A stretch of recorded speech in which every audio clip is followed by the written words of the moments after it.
우리에게 주시는 말씀은 마가복음 9장 33절에서 37절까지 말씀입니다. 자, 우리 한 목소리로 함께 성경 말씀을 봉독하겠습니다. 함께 봉독합니다. 가버나움에 이르러 집에 계실새 제자들에게 물으시되 너희가 길에서 서로 토론한 것이 무엇이냐 하시되 그들이 잠잠하니 이는 길에서 서로 누가 크냐 하고 쟁론하였음이라. 예수께서 앉으사 12 제자를 불러서 이르시되 누구든지 첫째가 되고자 하면 무사람의 끝이 되며 무사람을 섬기는 자가 되어야 하리라 하시고 어린아이 하나를 데려다가 그들 가운데 세우시고 안으시며 제자들에게 이르시되 누구든지 내 이름으로 이런 어린아이 하나를 영접하면 곧 나를 영접함이요 누구든지 나를 영접하면 나를 영접함이 아니요 나를 보내신 이를 영접함이니라. 아멘. 자, 오늘 말씀은 예수님께서 제자들에게 가르치신 겁니다. 예수님께서 제자들에게 이렇게 물었습니다. 너희가 오는 길에서 토론한 것이 무엇이냐 이렇게 물었습니다. 그 당시에는 걸어서 늘 이동을 합니다. 그러니까 제자들이 길을 가면서 그리고 또 이동을 하면서 예수님과 이런저런 이야기들도 많이 했고요. 또 이동하는 과정 가운데서 하나님께서 예수님을 통하여서 주신 말씀들을 제자들이 많이 들었습니다. 그런데 아마 특별한 이야기를 제자들이 했던 것 같습니다. 그래서 예수님께서 그 이동하는 길에 그 이야기를 다 들으셨는데 그때는 이야기하지 않으셨고요. 가버나움에 도착을 해서 제자들에게 물으시는 거예요. 너희들이 길에서 무슨 이야기를 했느냐? 몰라서 물은 것이 아닙니다. 알고 있는데 물으셨어요. 그러니까 그들이 잠잠했다 그렇게 이야기를 합니다. 말을 못했다라는 거예요. 왜 말을 못했느냐? 그거에 대해서 성경이 이렇게 이야기를 하고 있습니다. 누가 크냐 하고 쟁론하였다 이렇게 이야기를 합니다. 제자들이 지금 예수님과 함께 다니고 있습니다. 그런데 제자들은 거의 비슷한 시기에 예수님에게 제자로 불리움을 받았습니다. 불리움을 받았는데 큰 차이가 난다라면은, 시간적으로 차이가 있다라면은 자연스럽게 먼저 불린 사람이 그냥 큰 사람이 될 거고요. 먼저 된 사람이 될 겁니다. 그런데 사실 거의 비슷하게 예수님께서 제자들을 부르셨어요. 그러다 보니까 이 제자들이 예수님의 인기가 높아지고 사람들이 야, 예수님이 메시아가 아닐까?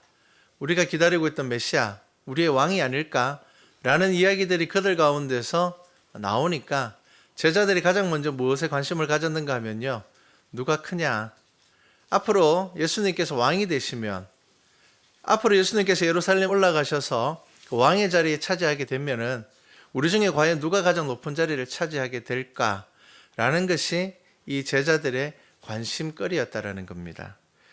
그래서 나중에 예수님께서 마지막 고난을 받으시기 위해서 올라갈 때도 예수님의 제자 중에 한 어머니가 찾아와서 당신의 나라에 이르면은 우리 아이를 하나는 당신의 좌편에 한 명을 우편에 앉혀주십시오. 그렇게 부탁까지 하는 상황이 생겨나게 됩니다.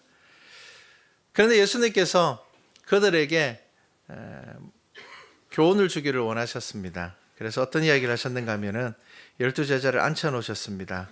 그리고 이렇게 이야기를 하십니다. 첫째가 되고자 하면은 무사람의 끝이 되어야 되고요. 그리고 또 무사람을 섬기는 자가 되어야 한다라는 것을 이야기를 하셨습니다.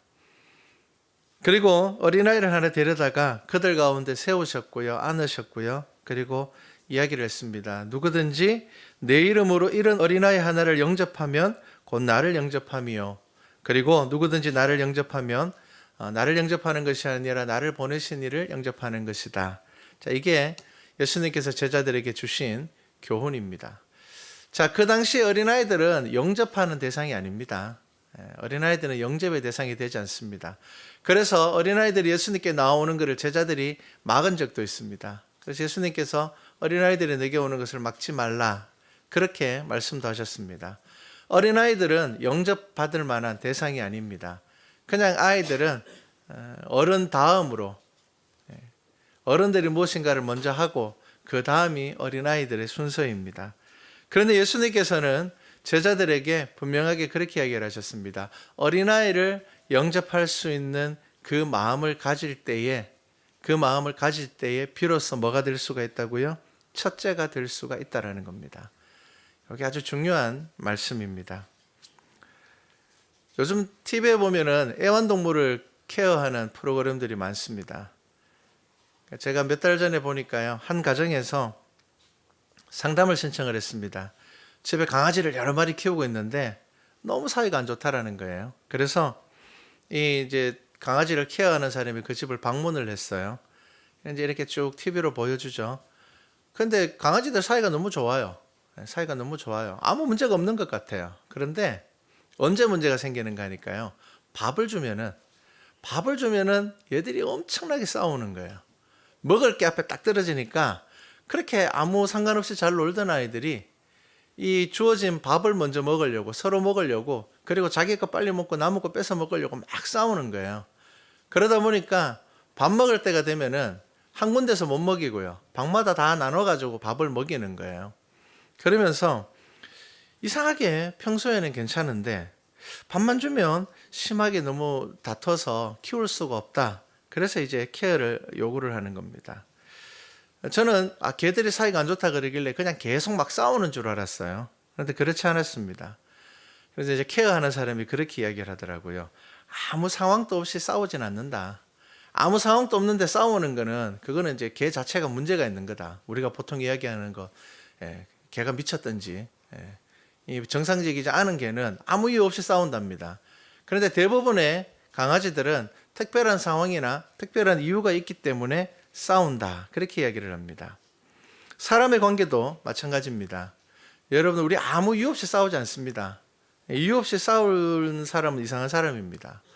그런데 우리 안에 어떠한 상황들이 생겼을 때, 어떠한 조건들이 생겼을 때 우리가 그것을 어떻게 대하느냐, 우리가 그것을 어떻게 받아들이고 그것이 우리 삶 가운데서 어떻게 드러나느냐라는 것이 사실은 우리가 건강하냐 건강하지 않느냐라는 것을 결정하게 됩니다.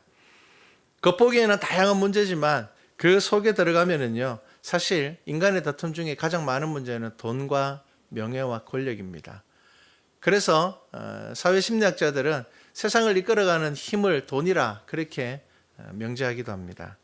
우리는 때로는 우리의 다툼에 적당한 이름들을 붙여서 사실은 우리가 돈 때문에 싸우는 게 아니고 이것 때문입니다 라고 이야기할 때가 많지만, 그 속에 들어가면은 가장 원초적인, 가장 원론적인 문제들은 우리의 욕심과 맞닿아 있는 것들이 대부분입니다. 여러분, 건강한 것과 건강해 보이는 것은 전혀 다릅니다. 지난주에 TV를 보니까 이 메디칼 프로에서 돌연사에 대한 특집을 했습니다. 겨울이 되면 꼭 한 번씩 하는 것 같습니다. 겨울이 되면은 사람들이 갑자기 쓰러져서 생명을 잃는 경우들이 많다고 합니다. 그런데 이 대부분의 질환들이 혈관이 막히는 질환입니다. 근데 의사가 나와서 이렇게 이야기를 합니다. 사람이 내 건강에 10%가 문제가 생겼을 때 내 스스로 10%가 이상해 라고 느끼게 된다면 모든 사람들이 다 건강관리를 잘한다, 그렇게 이야기를 합니다. 그런데 대부분의 병들은 어떠냐 하면요, 거의 70%까지 진행이 되어도 자신의 몸에 대해서 잘 모른답니다. 그래서 특히나 이 혈관 질환이 어떤가 하면은 혈관에 70%가 막혀도 사람들은 특별하게 문제를 못 느낀다고 합니다. 그냥 좀 피곤한데, 혹은 좀 두통이 오는데, 아니면 조금 뻐근해, 그 정도를 느낄 뿐이지 큰 문제를 느끼지 못한다고 합니다. 그래서 한 명의 환자가 와서 이제 부부가 왔어요. 부부가 이제 검사하러 왔는데 남편이 따라온 김에 같이 검사를 하는 거예요. 이제 나이가 59세가 된 환자가 와서 이렇게 이야기를 합니다. 요즘 들어 두통은 좀 있지만 나는 뭐 특별히 건강에 문제는 없다. 내가 담배를 한 30년을 피웠는데, 하루 한 갑씩 피웠는데 나는 이때까지 뭐 잔병 치료도 한 적이 거의 없고 나는 건강합니다. 이렇게 웃으면서 들어오셨어요. 그래서 이제 혈관 검사를 했는데 결과가 어땠는가 하면은 그 의사가 이렇게 이야기를 합니다. 지금 그 아버님은 병원 진료 마치고 돌아가다가 쓰러져가 돌아가셔도 이상하지 않을 혈관을 가지고 있다. 거의 다 막힌 거예요. 한 70%가 혈관이 막혀 있는 거예요. 그런데 본인은 나는 뭐 괜찮은데, 아무 문제가 없는데, 그런데 자기 혈관 사진을 딱 보더니 이분이 표정이 싹 변하는 거예요. 그러면서 어떻게 이야기를 하는가 하면은, 오늘부터 담배를 끊어야 되겠습니다. 나는 이때까지 내가 굉장히 건강하다고 생각을 했는데 혈관 사진을 보니까 진짜 굉장히 크게 딱 확대해 있는 사진을 보니까요, 절반 이상이 막혔어요. 피가 조금 흐르고 있어요. 근데 본인은 크게 문제를 느끼지 못하고 있다고 합니다. 그러면서 이야기를 합니다. 이제 제가 건강관리를 좀 하겠습니다. 여러분, 스스로 건강한 것과 진짜 건강한 것은 분명히 다릅니다. 그리고 증상은 서서히 나타나기도 하지만 때로는 갑자기 나타나기도 합니다. 그리고 또 어떤 암은 80%가 진행이 되어야지 사람이 인지할 수 있다라고 이야기를 합니다. 그래서 나는 건강하다고 생각을 했는데 갑자기 내 몸에 병이 찾아오는 경우는 이미 내 몸속에 상당하게 병이 진행되고 난 후라는 겁니다. 그런 상황에서 불안전한 환경이나 혹은 스트레스를 받게 되면은 그 병이 그 사람을 지배하게 된다. 그렇게 이야기를 합니다. 그래서 여러분, 건강이라는 것은 저와 여러분 어느 누구도 자신할 수 있는 것은 아닙니다. 그런데 여러분, 믿음도 마찬가지입니다. 여러분, 믿음의 건강도 마찬가지입니다. 우리는 보통 자기 자신의 믿음에 대해서 괜찮아 라고 이야기를 합니다. 내 믿음은 괜찮아. 나 하나님 잘 믿고 있는데 나는 내 믿음은 전혀 문제가 없는 것 같아. 그리고 교회의 건강도 마찬가지입니다. 여러분, 아무 문제가 없을 때 괜찮아, 아무 의미가 없습니다. 어떨 때에 나의 믿음을 알게 되고 어떨 때에 나의 교회의 건강을 알 수 있게 됩니까? 문제가 생겼을 때입니다. 어떤 상황이 우리에게 주어졌을 때입니다. 그럴 때에 비로소 나의 믿음을 돌아보게 됩니다. 아무런 이익의 문제가 없을 때, 그럴 때는 나는 욕심 없는 사람인 것 같습니다. 나는 정말 욕심 없는 것 같아. 여러분, 욕심은 언제 우리에게 나타나고 알게 됩니까? 내 앞에 이익이라는 것이 주어졌을 때 내가 그것을 어떻게 반응하느냐에 따라서 내가 욕심 있는 사람인가를 알게 되지, 아무 문제 없는 상황에서 막 욕심을 부리지는 않습니다. 나는 굉장히 정직한 사람인 것 같지만 막상 내 앞에 이 정직을 두고 선택해야 되는 문제가 생겼을 때에 나의 본심을 알게 되는 겁니다. 그래서 사람은 종종 이런 이야기를 합니다. 나는 내가 이럴 줄 몰랐어. 다른 사람에 대해서도 그런 이야기를 하지만 자기 자신에 대해서도 내가 이런 면이 있었나? 내가 이럴 줄 몰랐네. 내가 그때 왜 그랬을까? 여러분, 그러한 상황 가운데서 여러분들에게 주어지는 것이 사실은 여러분들의 모습일 때가 많습니다. 종종 이 로또 복권을 당첨된 사람들의 이야기들이 나옵니다. 그런데 은행에서 통계를 내보니까, 농협에서요, 로또 당첨된 사람 중에 절반이 가족들한테도 이야기 안 한답니다. 그 많은 돈을 어떻게 숨기는지는 잘 모르겠지만 절반이 가족한테 이야기 안 한답니다. 그리고 그 가족한테 이야기 안 하는 사람의 절반 가운데 절반이 이혼을 하는 경우가 많답니다. 뭐가 본심일까요? 내 주위에 아무것도 없을 때, 내 손에 아무것도 없을 때, 그때 내가 참 좋은 사람인 것 같지만 내게 어떠한 상황이 생겼을 때 내가 그것을 어떻게 대하고 어떻게 결정하느냐, 내가 그것을 대하는 나의 삶의 태도가 어떠하냐라는 것이 저와 여러분의 진짜의 모습입니다. 여러분, 지금 여러분들의 믿음 건강합니까? 한번 돌아보셔야 됩니다. 내게 지금 아무 문제가 없으니까 하는 일도 그냥 적당하게 잘 되고 내 자녀들도 적당하게 잘 크는 것 같고 내가 하는 일들도 딱히 문제가 없고, 그렇기 때문에 내 믿음에 대해서 나 하나님 정말 잘 믿는 것 같아, 난 믿음 정말 좋은 것 같아, 그렇게 이야기하고 있지 않습니까? 여러분, 그렇지 않습니다. 오늘 말씀을 다시 한 번 더 보십시오. 예수님의 제자들이 어떻습니까? 지금 예수님께서 왜 제자들에게 너희들 길에서 했던 이야기가 뭐야?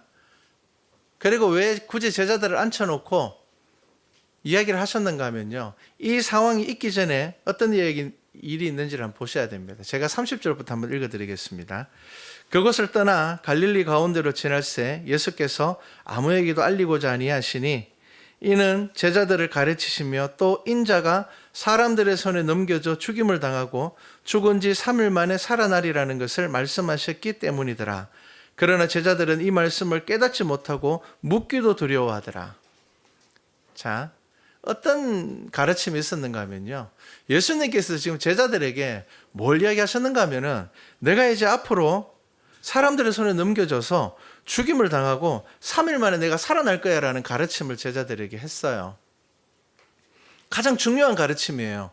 예수님의 생애 가운데 예수님의 그 공생애의 완성이 그가 죽으시고 고난받으시고 부활하시는 것입니다. 그런데 그것을 제자들에게 가르쳤어요. 그런데 그 이야기를 들은 제자들이 깨닫지도 못했고 두려워서 다시 묻지도 못했다. 그렇게 이야기를 합니다. 가장 중요한 가르침을 받았는데 이들이 그것에 대해서 두려워하고 깨닫지도 못하고 그런 마음을 가지고 있으면서 정작 그들이 나누었던 이야기가 뭐라고요? 야, 네가 크냐 내가 크냐? 우리 제자들 가운데 누가 더 클까? 우리 제자들 가운데 누가 지금 예수님에게 가장 큰 사랑을 받고 있을까? 그게 제자들의 관심이 되었다라는 겁니다. 그래서 예수님께서 특별하게 제자들에게 앉히시고 말씀하셨습니다. 여러분, 저와 여러분의 믿음을 잘 돌아보셔야 됩니다.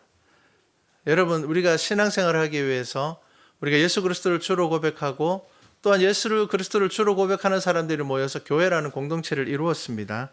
여러분, 이 교회를 통하여서 여러분들은 어떠한 믿음으로 나아가려고 하십니까? 여러분 개인의 어떤 만족이나 그것의 통로가 되어서는 안 됩니다. 교회가 가장 먼저 생각해야 되는 것이 무엇입니까? 하나님의 나라입니다. 그래서 성경은 우리에게 뭐라고 이야기를 합니까? 먼저 그 나라와 그 의를 구하라. 그렇게 이야기를 합니다. 저와 여러분에게 있어서 가장 중요한 것은 내 만족의 통로라든지 내 중심적으로 신앙생활을 하기 위한 그것이 교회가 되어서는 안 되고요. 저와 여러분이 예수의 이름으로 모였을 때에는 반드시 우리 교회의 가장 큰 관심사는 그의 나라와 그의 의가 되어야 한다는 것입니다. 그래서 주기도문에서도 뭐라고 이야기를 합니까? 주기도문도 여러분들 보시면 제일 처음에 나오는 게 뭡니까? 아버지의 나라가 오게 하시며 이렇게 이야기를 합니다. 아버지의 나라가 오게 하시며. 예수님이 계속 우리들에게 그 하나님의 나라에 대해서 이야기를 하고 있어요. 그런데 제자들조차 무엇에 관심을 가졌다고요? 자기들의 나라에 관심을 가졌어요. 예수님께서 왕이 되시면 예수님께서 이제 이 특별한 기적을 가지고 이 따르는 수많은 사람들의 이 관심들을 등에 업고 예수님께서 왕이 되시면은 우리의 자리가 어딜까? 우리는 어떤 위치에 있게 될까? 그것이 제자들의 관심이었다라는 겁니다. 그래서 예수님께서 제자들을 앉혀놓고 하시는 이야기입니다. 저와 여러분에게 하는 이야기입니다. 뭐라고요? 여러분, 첫째가 되려고 하기보다 무엇이 되라고요? 끝이 되기를 노력하라는 겁니다. 그리고 섬기는 자가 되어야 된다는 겁니다. 여러분, 이 세 가지는 예수 그리스도를 믿는 사람이 기본적으로 가져야 된, 그리고 교회 공동체가 가져야 될 기본적인 마음의 자세입니다. 여러분, 첫 번째가 되려고 하지 마십시오. 첫 번째가 될 필요 없습니다.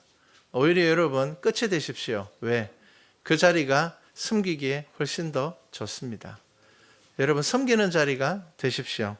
어떻게까지 섬겨야 됩니까? 어린 아이까지 영접할 수 있어야 됩니다. 여러분, 그게 교회가 되어야 됩니다. 왜 여러분 교회에서 다음 세대가 중요한 줄 압니까? 이 아이들이 그리스도의 사랑을 가지고 자라나야 하기 때문입니다. 저와 여러분들에게 필요한 것은요, 영접하는 마음입니다. 누구? 나보다 낮은 사람, 나보다 약한 사람, 나보다 부족하다고 생각하는 사람을 영접할 수 있는 마음이 저와 여러분들에게 있어야지 비로소 우리의 관심이 어디를 향할 수 있다고요? 하나님의 나라를 향할 수 있다라는 것입니다. 여러분, 그게 중요합니다. 우리는 늘 유혹이라고 이야기를 하면은 죄에 대한 유혹만 생각을 합니다. 죄 짓지 말아야지. 우리는 유혹, 잘못, 하나님과 어긋나는 것에 대해서 이야기할 때 죄만 자꾸 생각하다 보니까 내가 생각하기에 도덕적인 죄만 크게 짓지 않았으면 나는 괜찮아 라고 이야기를 합니다. 그런데 여러분, 때로는 우리들에게 가장 큰 유혹이 되는 것이 뭐냐 하면은 바로 제자들이 했던 이런 대화의 내용들입니다. 우리 교회 공동체 안에서 우리가 서로를 섬기는 것이 아니라 내가 어느만큼 더 높을까? 내가 그래도 이 자리에서 가장 높지 않을까? 내가 그래도 여기에서 가장 낫지 않을까? 내가 그래도 이 중에서는 예수님을 제일 잘 믿지 않을까? 여러분, 그것이 때로는 하나님의 나라를 바라보지 못하게 한다는 것입니다. 저와 여러분은 예수의 이름으로 모였습니다. 저와 여러분은 동일하게 예수님께서 나를 위하여서 죽으셨고 그 죽음을 통하여서 구원받은 사람들입니다 라는 것이 저와 여러분의 고백입니다. 그렇기 때문에 여러분, 우리에게 무엇이 꼭 필요합니까? 바로 이 섬김의 자세가 사라져버리면은 교회의 역할들을 감당하지 못하게 된다는 것을 기억하셔야 됩니다. 여러분, 우리 교회가 건강합니까? 지금은 건강한 것 같습니다. 그런데 여러분, 이제 우리 앞으로 우리 교회가 나가야 될 방향에는 여러 가지 일들이 생겨나게 될 거고요. 새로운 일들을 감당해야 될 거고요. 또 여러 사람들의 모임이 생겨서 어떤 일들을 추진해야 될 겁니다.